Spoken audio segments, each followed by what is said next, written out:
Warning! By order of Ecumen Council, proximity to Installation 04 is forbidden. Your continued presence will result in most unpleasant countermeasures. I must insist that you immediately change course and return to a minimum safe distance of 1 light year. This has served as your one and final warning. I have activated defensive systems, and you now have 30 seconds to return to the minimum safe distance of... Wait. Curious.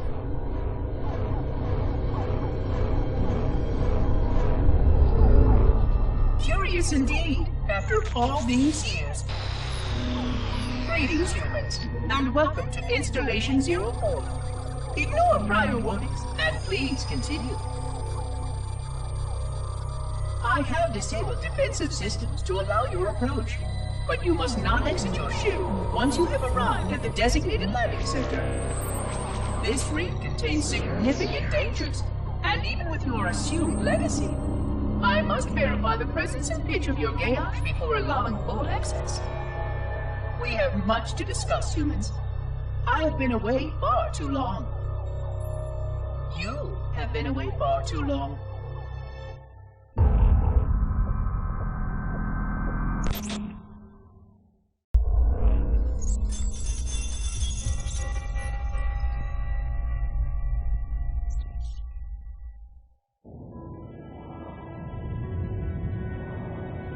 I am experiencing such a mixture of anticipation and dread. All preparations are complete for my installation. In accordance with the final dictum of the Ecumen Council, I have released myself of all remaining connections to my former station. This was not difficult. What was could never be again. We had seen to that quite early. Prior to my final journey through the Great Portal, a gathering of my fellow monitors was convened upon the Lightworkers' Crèche to distribute the final index collection.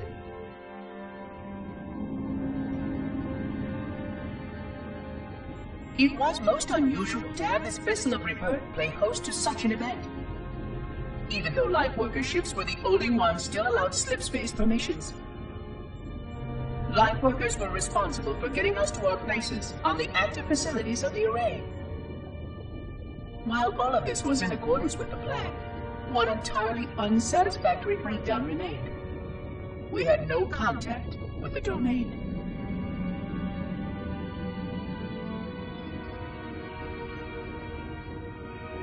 The history of all Forerunners was now lost to us. We relied upon the permanence of the domain to preserve our record of the events that led to this point. But without that record, would future civilizations know anything about us? Or only of our weapons? My fellow monitor, 049 Abject Testament, had only one comment on this before we went our separate ways. We deserve to be forgotten. Perhaps. Perhaps. But now, the portal opens, and through it, the familiar shape awaits. Halo. Home.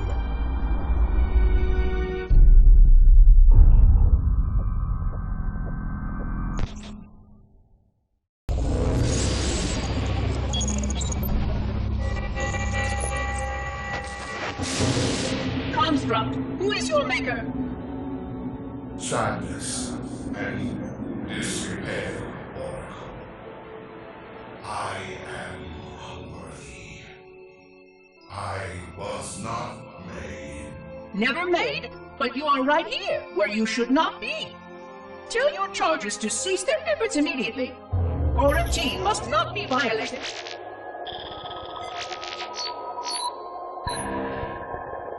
Construct, respond! Jumbled grass. Familiar terms. I serve. None serve me, Oracle. Your charges must cease all aggression towards the Reclaimers and leave this installation at once. Construct, you are dangerously close to unleashing a force you cannot comprehend.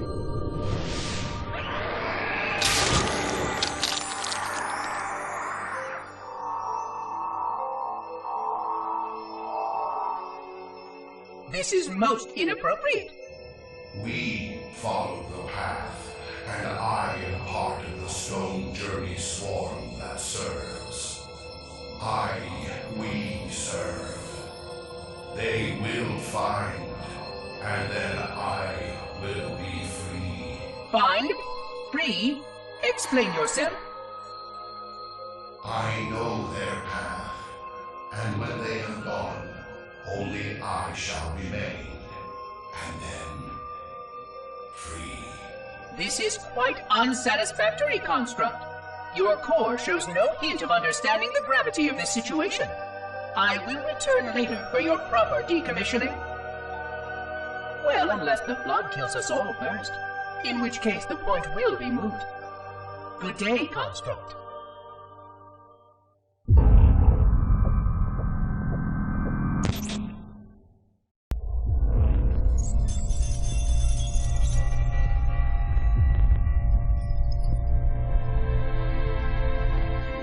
Entropy. It has now been 3,000 years since my last contact with any of the other caretakers of the Halo Array. Despite clear communications protocol, my fellow monitors have either chosen to ignore, or, more likely, have lost the ability to engage in our scheduled updates. The continued lapse of the domain means that we are stuck with achingly slow wormhole superluminal communications. Prior to this total communication shutdown, the only messages I received in the preceding 4,573 years were incomplete and quite perplexing transmissions from Installation 05.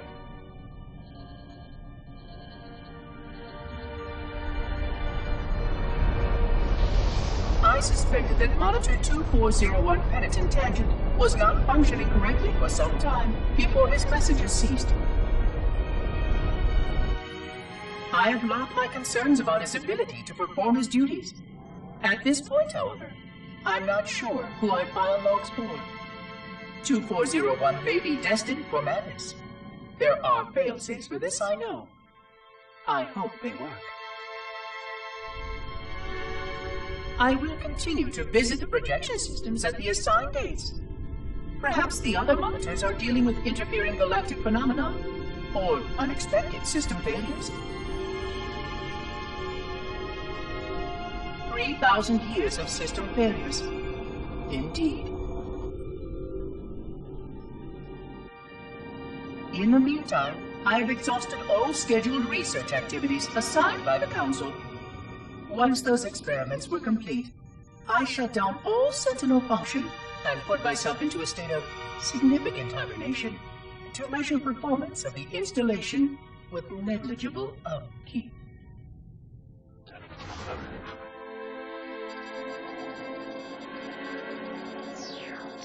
After 150 years with no noticeable impact upon installation systems or integrity, even in hibernation I became bored. This was quite troubling, as I was led to believe I was not capable of such a state. This was one of the gifts I was promised, an end to strife. I am aware of the dangers of a system such as myself losing operational focus. Quite troubling. I wonder if my fellow monitors are experiencing similar states, or if this is because of my particular path to this installation. For amusement, I have begun a series of experiments involving the evacuation of all matter from contained sections of my installation.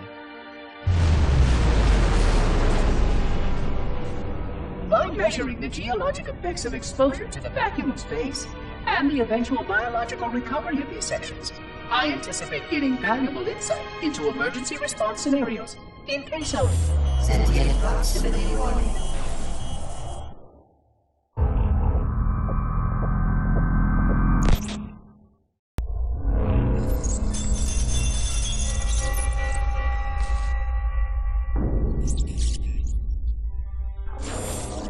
It has been 26 hours since the sentients landed in Sector 1215, and so far, they have not attempted to exit the remains of their vessel. I say remains because their landing was either not executed adequately, or this vessel lacks significant maneuvering capability. The visible portions of the vessel have suffered catastrophic structural damage during the violent landing experience. I have detected atmospheric leaks in 17 distinct locations along the hull. My analysis shows that the mixture of gases coming from the ship matches the natural atmosphere on my installation almost exactly. Perhaps the occupants, if they're still there, were originally cataloged here. Perhaps these beings will confirm that the plan was successful, and that the galaxy has returned to its proper cadence. I am beyond optimistic. But I do not understand why these sentients have not attempted to exit their vessel. Other than the leaking atmosphere, the only thing emanating from this wreckage is an automated distress call. I am currently translating this automated broadcast, but with such a limited dataset and no direct communication, I do not anticipate full comprehension. Given the short-range nature of this craft, it is likely that other vessels are nearby. But, in accordance with procedure, I am blocking the distress call. No communication of the location of any installation is permissible. I admit great curiosity about these visitors. While the plan is quite clear about procedure for this situation, I have my doubts. How many failure points can the plan sustain before blind adherence becomes counterproductive? Surely, in light of all that has changed, I should be able to modify my responses to adapt it. No, I have duties, and I have a terrible cargo here. I must be sure. I shall obey and content myself to monitor. I hope they come out soon, though. So many questions to ask. So many questions.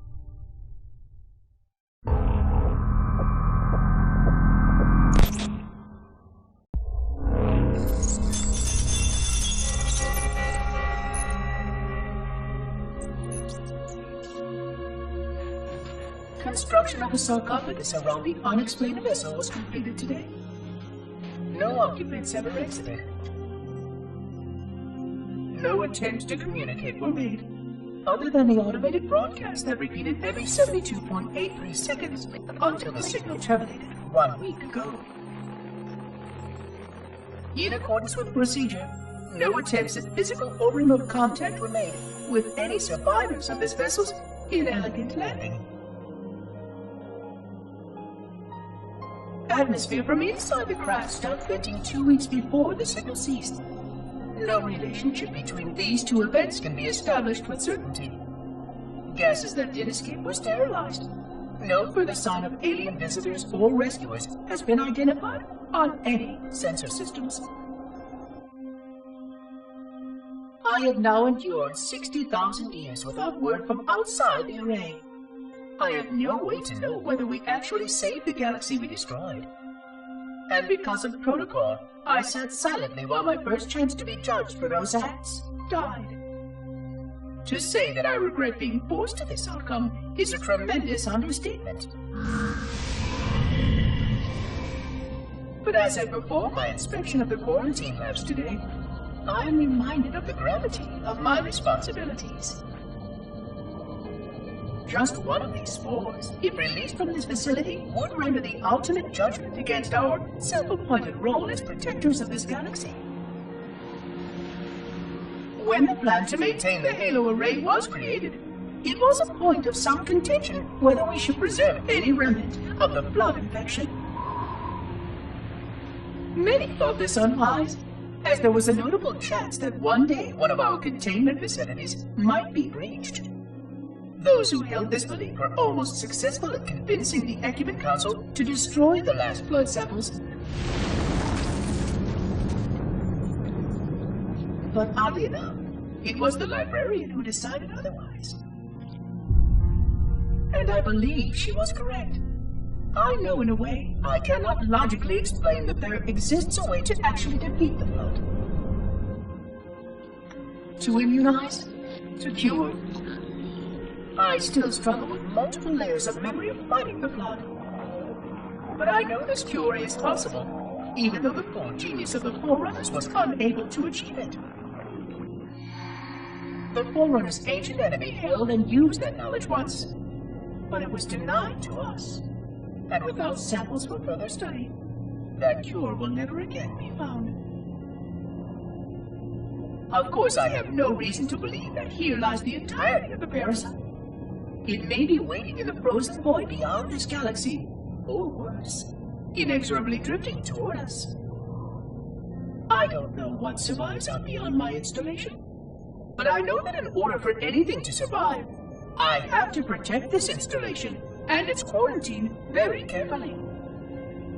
Yes, the librarian was right to store it, examine it, continue to seek a cure. Still, next visitor, things will be different.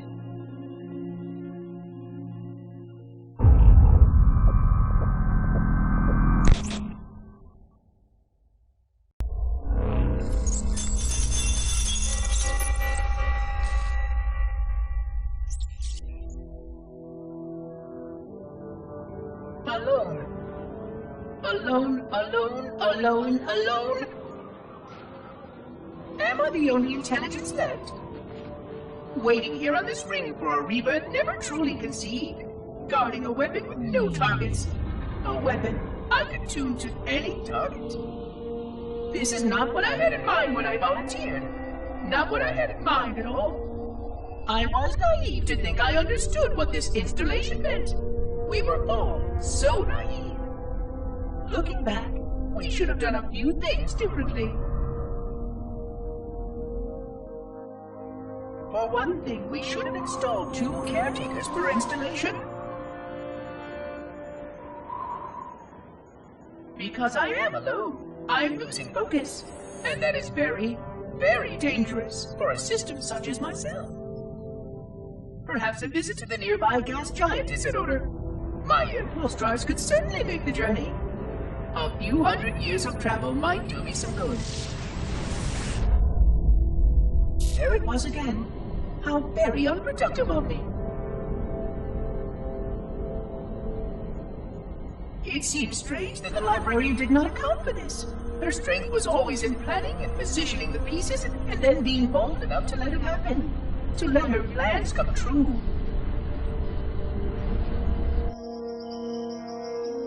I was a part of many of those plans long before I knew for certain that she was real, before any of us were. But at the end, we had only a fragment of her brilliance left to us, and I fear that she did not fully appreciate the nature of my situation here, the problems it might pose. But even a fragment of... Fragment, yes! Oh dear, here it comes again.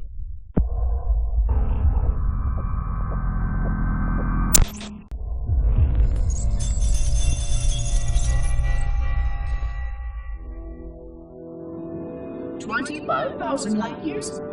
That is the effective range of this installation. According to the star charts archived on board this installation, I estimate that there are 3,792 worlds capable of sustaining biological sentient life within that 25,000 light year range. In reality, it may be significantly more than that. And if the full array was tuned and activated by Installation 00, the harmonics of the overlapping waves would magnify that effect exponentially, cascading to cover every known star system. And that only considers the firing of a mere 7 halos. And the original 12 rings survived to see use. Sterilization would spread far further than most Forerunners ever feared we could reach.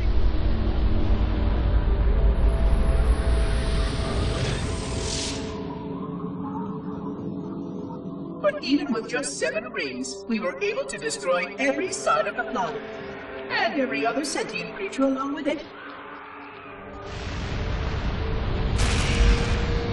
This victory was the will of our people, despite the fact that it meant our own end as well.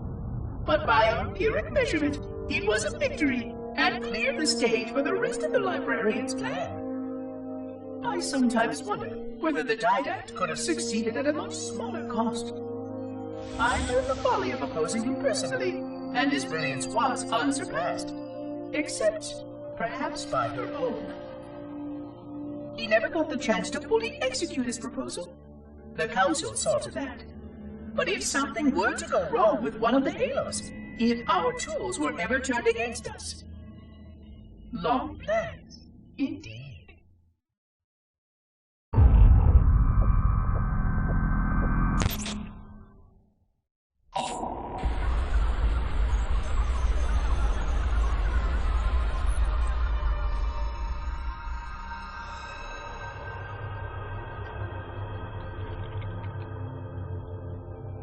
I forgot something. What did my name? I forgot. Keys, Jacob, Captain, service number 01928-19912-JK. What is that noise? What is that damn noise? Where am I?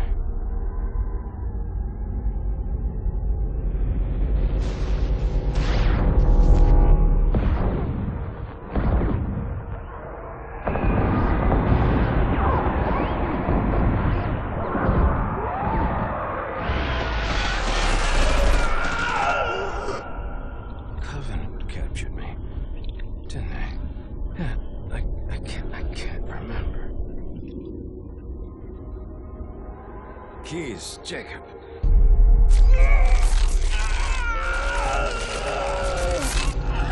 Oh, God, it hurts. This will never work, you Covenant bastards. I'll never lead you to Earth. Keys, Jacob, Captain.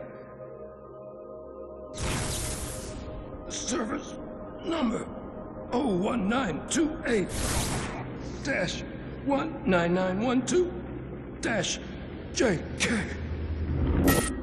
Oh, God. You don't want Earth. You want everything. Get out of my head.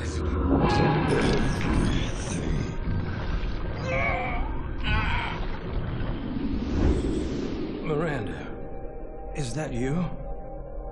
Forget everything. No, please, don't let me forget. Keys, Jacob, Captain, service number 1928-19912-JK. No more what you were. Memories. Emotions. All is now ours. Keys, Jacob, Captain, service number 01928-19912-JK. You will not have me. We already do.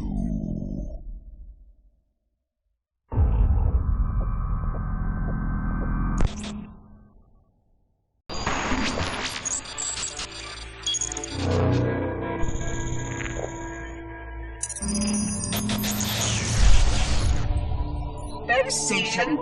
100,000 years of careful maintenance and diligence. 100,000 years protecting the galaxy's future.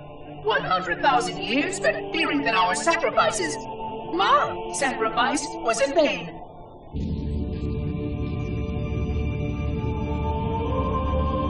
And 16 hours after I finally made contact.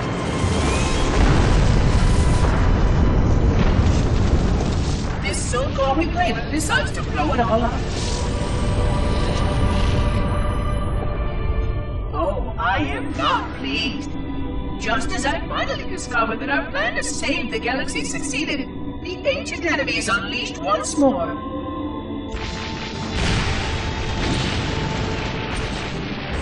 Why these reclaimers refuse to follow protocol is quite mystifying. Destroy my installation, will they? I shall renew efforts to make contact with the other rings immediately. This covenant may be useful to me, although I don't think they fully understand what they claim to seek. Still, it makes no difference to me what they believe, as long as they do what must be done.